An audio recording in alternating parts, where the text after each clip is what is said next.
The last thing my grandmother said to me before she died was not goodbye, it was a number. She pressed a folded piece of paper into my hand in the hallway outside her room at Sunnybrook Hospital, and she said, "Don't open this until you have something they can't touch." Then she squeezed my fingers once, hard, and that was it. I was 22. I didn't know who they were. I thought she meant the world in general. I didn't understand yet that she meant my father. My father, Kenneth Hargreaves, built Hargreaves Renovation and Design from a single truck and a tool belt in Brampton, Ontario, when he was 26 years old. By the time I was in high school, the company had grown into one of the largest residential renovation contractors in the Greater Toronto Area, 43 employees, partnerships with 3 of the biggest real estate developers in Mississauga, a waiting list that ran 6 months long. He talked about it the way other men talk about their children, which perhaps explained a few things about how he talked about his children. My older brother Preston went into the business at 21. He absorbed my father's obsession with margin and markup the way dry concrete absorbs rain. Preston wore the company polo shirt to family dinners. He spoke in square footage and labor cost ratios. He was the plan, the heir, the continuation. Nobody had to say it. It was simply the architecture of our family. Load-bearing and invisible until you walked into it. I was the one who walked into it sideways. I wanted to make ceramic pottery. Not decorative ceramics. Not the kind of thing you set on a shelf and photograph for a lifestyle blog. I mean functional, sculptural, hand-thrown stoneware. Plates with weight to them. Mugs that felt like something. I discovered the wheel at 16 in an elective class at my secondary school in Etobicoke, and that was the end of any other conversation I wanted to have about my future. I spent every spare hour in the ceramics room after school. I watched every tutorial I could find. I read about glaze chemistry the way my father read building codes. I filled sketchbooks with forms I wanted to throw, textures I wanted to press into wet clay. My teacher, who had been running that classroom for 19 years and had seen hundreds of students pass through with a casual interest and then forget it, told my parents at a parent-teacher night that she thought I had something real, that she'd rarely seen a student take to the form the way I had. My father thanked her politely and suggested I focus on my maths. The moment that changed, everything happened in the kitchen of our house on a Wednesday evening in March, 3 weeks before I turned 23. I had been accepted into the ceramics MFA program at NCAD University in Halifax. Full funding. A research grant specifically for materials innovation in functional ceramics. The acceptance came with a letter from the graduate program coordinator who had reviewed the portfolio I sent. She wrote that my approach to surface texture was, and I have this letter memorized, because I read it until the paper went soft, uncommonly mature for someone without formal training. I put the acceptance letter on the kitchen island. I set 6 of my best pieces around it. A large pasta bowl with an ash glaze I had spent 4 months developing. 2 mugs with a textured surface I pressed with forged cedar bark. A serving platter. A serving platter. A small vase that had come out of the kiln so well it made me sit down on the floor of my studio and just look at it for a while. I watched from the doorway as my father came in from the garage, still in his work vest, and stopped at the island. He picked up the letter. He read it. Then he set it down and opened the refrigerator and stood there for a long moment looking at nothing in particular, before he took out a beer. He said the grant was impressive. He said ceramics was a beautiful creative outlet. Then he told me that Hargreaves Renovation needed a project coordinator for the Oakville residential division, that Preston couldn't manage the full client pipeline alone, that there was an office already set up, a salary already budgeted, and that the company would pay for any project management certification I wanted to pursue. I said no. He looked at me across the kitchen island the way he looked at subcontractors who came in over budget. Quiet, deliberate, like he was already calculating the cost. He told me that if I chose to walk away from the family business to pursue what he called a craft hobby, I would be making that choice entirely on my own. No financial support, no help with rent, no safety net. And when the time came for him to structure the ownership of Hargreaves Renovation for the next generation, a daughter who had opted out of the company would not be part of that conversation. I told him the funding covered tuition and living expenses. He picked up the pasta bowl I had made, the large one, with the ash glaze. He held it for a moment. Then he carried it to the recycling bin beside the back door. He couldn't even call it garbage. He put it in recycling, as if ceramics were cardboard. And he set it in there carefully and deliberately, and he said that anyone could make a bowl, that every craft market in Canada was full of people making bowls, that I was confusing a weekend hobby with a livelihood, and that I was about to trade a guaranteed future for a fantasy. Then he walked to the living room and turned on the news. I went upstairs. I sat on the edge of my bed. I tipped the piece of paper my grandmother had pressed into my hand in that hospital corridor, and I unfolded it for the first time. It was a TD bank account number. Underneath it, in her handwriting, the password is the street I grew up on. I have been watching you, Rosalind. I stopped. Rosalind was my grandmother's name, not mine. She had written her own name. I turned the paper over. On the back, in smaller writing, "Sorry, darling. I started this for myself when I was young and never had the chance to use it. Now it belongs to someone who will, Jung, and never had the chance to use it. Now it belongs to someone who will. Don't let them make you small. Gran." I sat there for a long time. Then I booked a one-way flight to Halifax. Halifax in October is wind and salt and gray water, and I have never in my life felt more awake. My student apartment was a one-bedroom in the north end of the city, above a Portuguese bakery which the universe clearly thought was funny. The funding covered tuition and a stipend that required me to be careful. I was careful.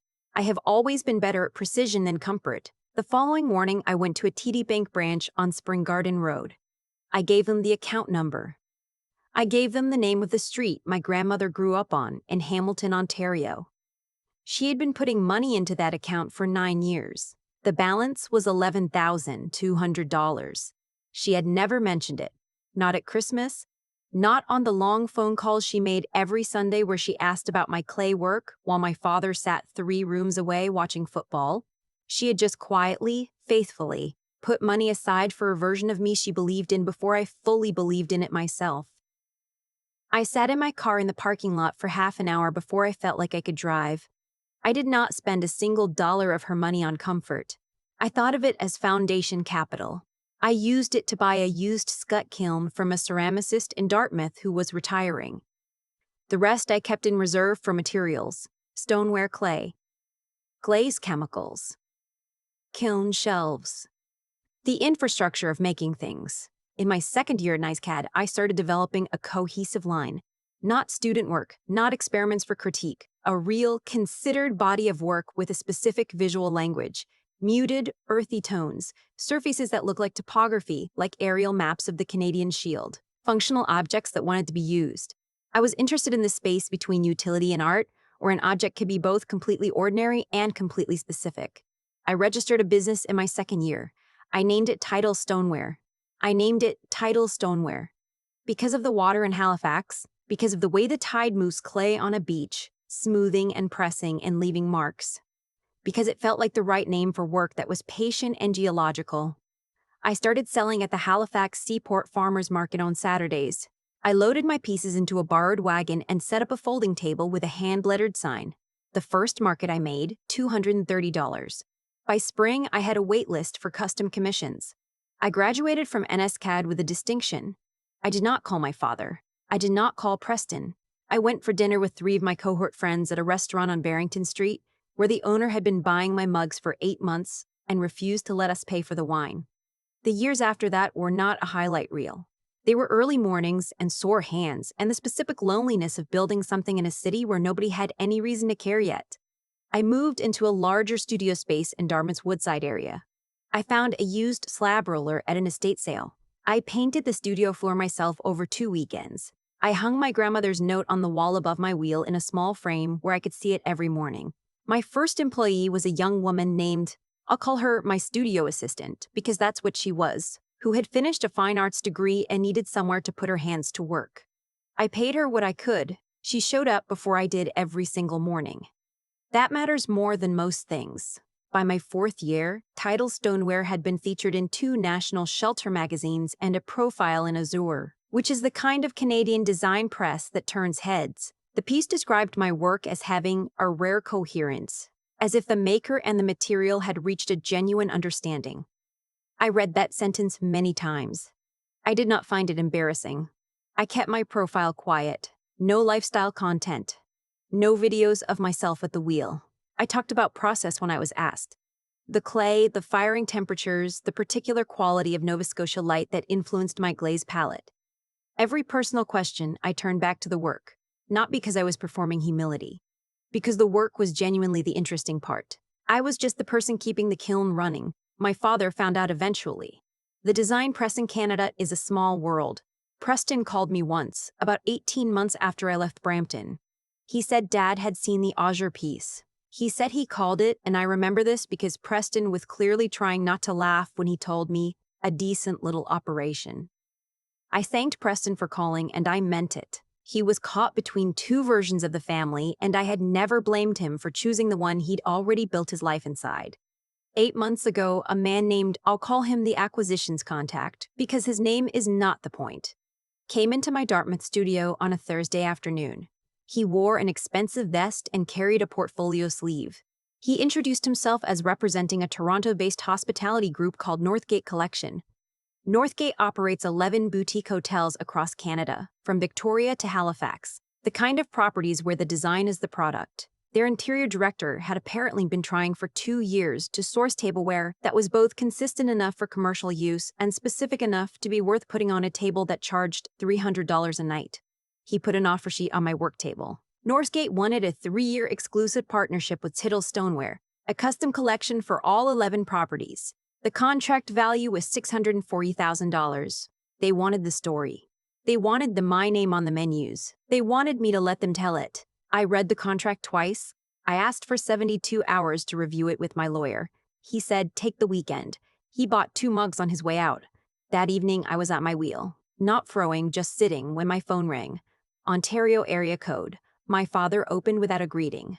He opened the way he opened site meetings, with the business already in progress. He said he'd heard about the Northgate offer. He said the renovation and design industry in the GTA was a tightly connected ecosystem, and that information moved quickly. Then he said he had a proposal. Hargreaves Renovation had been struggling. The Oakville residential division had lost 2 major development clients to a competitor that had underbid them. A supply chain disruption the previous year had cost them significantly on 3 large contracts. Preston was managing the operational pressure, but the margins were compressed in a way the company hadn't seen in years. My father was staring at the first serious financial contraction of his professional life. His proposal was this. Tidal Stoneware would become a subsidiary of Hargreaves Renovation and Design. They would provide logistics infrastructure, client relationships, and the Hargreaves name, which still carried considerable weight in certain circles in Ontario. In exchange, I would give the company a 45% stake in Tidal and relocate production to a commercial space the company owned in Mississauga. He said it was the practical choice. He used the word synergize. He said family assets should be consolidated. He said he'd always known my work had commercial potential and that now was the time to do it properly. I listened to the entire proposal without speaking. Then I told him I would think about it. That was not true. I knew my answer before he finished the first sentence, but I have learned over the years to let clarity arrive on its own time instead of trying to force it out of anger. Anger in decision-making is like too much water in a clay body. It makes things collapse. The next morning, I drove out to the Dartmouth waterfront before the studio opened. I sat on a bench and watched the ferry cross the harbor, and I thought about my grandmother's $11,000 and the street name I'd given the bank teller. I thought about Preston, standing in the kitchen doorway that night, watching me take the acceptance letter off the island without saying a word. I thought about $230 in a borrowed wagon on a Saturday morning. I drove back to the studio. I called my lawyer. I signed the Northgate contract. I called my father that afternoon. I told him I was declining. I told him I understood he was managing a difficult period for the company and that I genuinely hoped things stabilized. I told him Preston was smart and capable and I had no doubt the business would find its footing. Then I told him the truth. I told him that 8 years ago he put my pasta bowl in the recycling bin and told me that anyone could make a bowl. And I understood, standing in that kitchen, that he believed what he was saying. I understood he thought he was protecting me from a hard road. But the hard road was specifically the point. You do not learn what you are made of on the easy path. You learn it in the Dartmouth studio in February, when the heat goes out and you're throwing in your coat and the kiln fires anyway because the deadline doesn't move. I told him that Tidal Stoneware was not a decent little operation. It was a company built on my grandmother's faith and my own hands and the labor of people who showed up early every morning because they believed in what we were making. I told him I was not interested in the Hargreaves name. I had spent 8 years building a name that meant something specific, and that specificity was the product. You could not acquire it through a stake purchase. I told him I held no appetite for a prolonged conflict, that I wished him well and meant it. The line was quiet. Then my father said slowly that his mother always said I was the one she couldn't figure out. I told him she figured me out just fine. I said goodbye. I was not cold, I was simply done. The Northgate partnership launched the following quarter. The tableware collection was installed across all 11 properties by the end of the season. The interior press was generous. My studio assistant became my production manager. I brought on 3 additional ceramicists. We expanded into a second kiln bay to manage the volume. Preston called me 6 weeks after the Northgate launch, not about business, just to say he'd seen the coverage and that the work looked incredible. I told him it was. We talked for 40 minutes about nothing in particular. It was the best conversation we'd had in years. My grandmother's note is still on the wall above my wheel. The frame is dusty and slightly crooked because I keep bumping it with my elbow and never remember to straighten it until I'm already covered in clay. I have thought about framing it better. Getting proper archival glass, something that treats it with the care it deserves. I haven't done it yet because I like the way it looks slightly imperfect up there, slightly worn, next to the marks on the wall from a decade of throwing. It looks like it belongs in a working studio rather than a display case. My grandmother was not a display case kind of woman. On the shelf above my materials cabinet, between a jar of cobalt carbonate and a small reference card of glazed temperatures, there is a single mug. It's from my first year at NCCAD, one of the first things I made that I actually liked. Asymmetrical. A little heavy on one side. A surface texture I pressed with a piece of crumpled foil because I didn't have the right tools yet, and I was improvising. I put coffee in it every morning. I thought about what my father said, that anyone could make a bowl. He was right that anyone can make a bowl. That's what makes ceramics different from contracting, different from quarterly projections and margin reports. The barrier isn't technical. The barrier is showing up every day to make the bowl better than you made it yesterday. The barrier is caring, specifically, about the quality of an object that holds someone's morning coffee. It is not a glamorous discipline. It is a slow one.